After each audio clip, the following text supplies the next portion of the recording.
Assalamualaikum warahmatullahi wabarakatuh. Halo para pendengar dimanapun kalian berada. Selamat datang di channel saya Damar Adanan Setiawan. Nah, di konten video ini saya akan menjelaskan tentang pembelajaran organisasi atau yang bisa kita sebut bahasa Inggrisnya yaitu organization learning. Sebelum kita ke pembahasan materinya, kita ke sesi perkenalan terlebih dahulu. Let's go.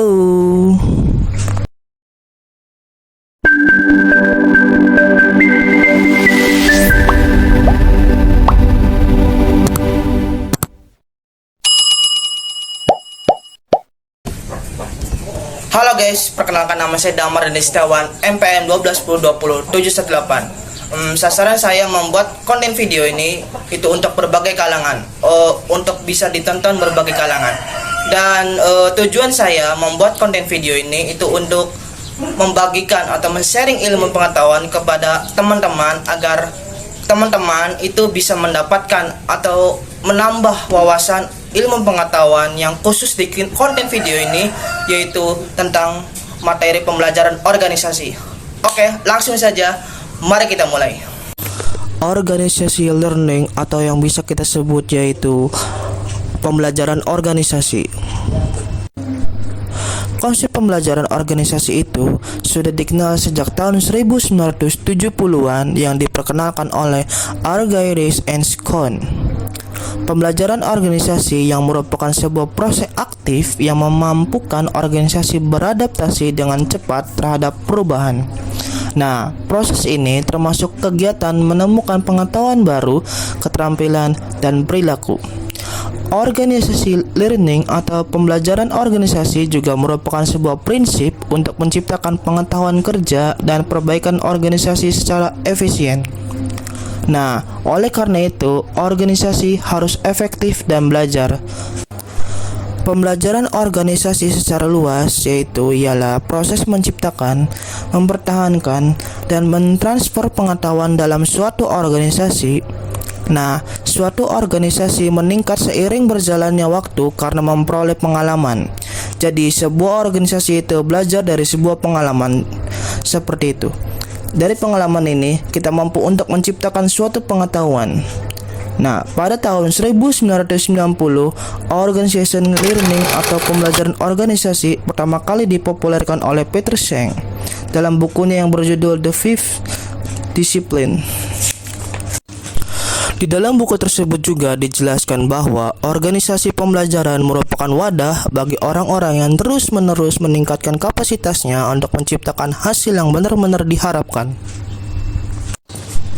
Idealnya, di dalam organisasi pembelajaran, setiap individu mampu mengembangkan berbagai pemikiran barunya, bebas menyampaikan aspirasinya, dan bagaimana masing-masing individu terus belajar bagaimana belajar bersama. Untuk mencapai tujuan tersebut, Peter Schenck memerlukan 5 dimensi yang akan memungkinkan organisasi untuk belajar, berkembang, serta berinovasi. Nah, yang pertama adalah personal mastery. Personal mastery itu merupakan kemampuan untuk secara terus-menerus dan sabar untuk memperbaiki wawasan agar objektif dalam melihat realitas dengan memusatkan energi pada hal-hal yang strategis.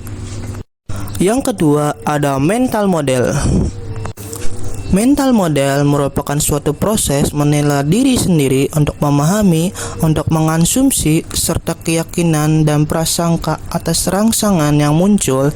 Mental model memungkinkan manusia bekerja dengan lebih cepat lagi. Nah, yang ketiga adalah share vision.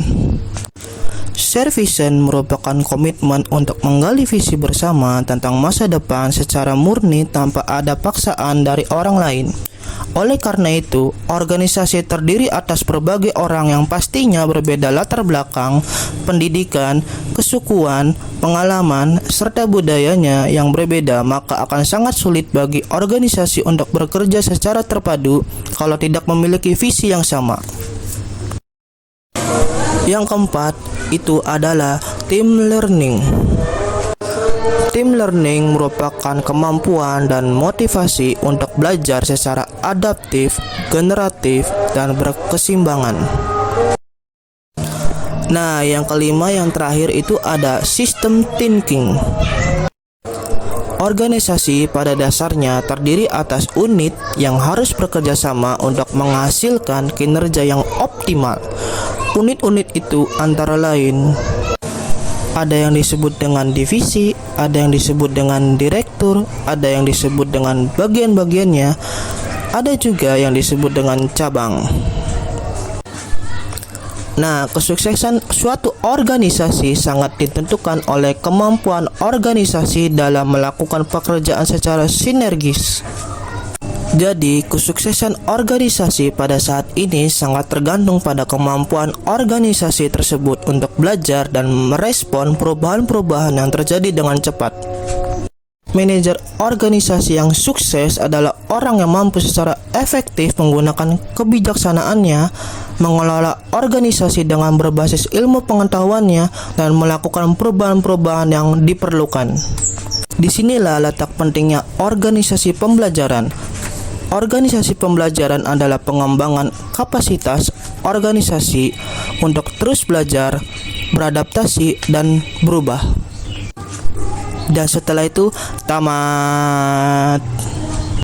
Mungkin itu saja konten video kali ini. Makasih yang sudah mendengarkan dan menonton sampai di titik ini. Jika teman-teman suka dengan konten video kali ini, teman-teman bisa mengklik like, subscribe, dan lonceng notifikasi.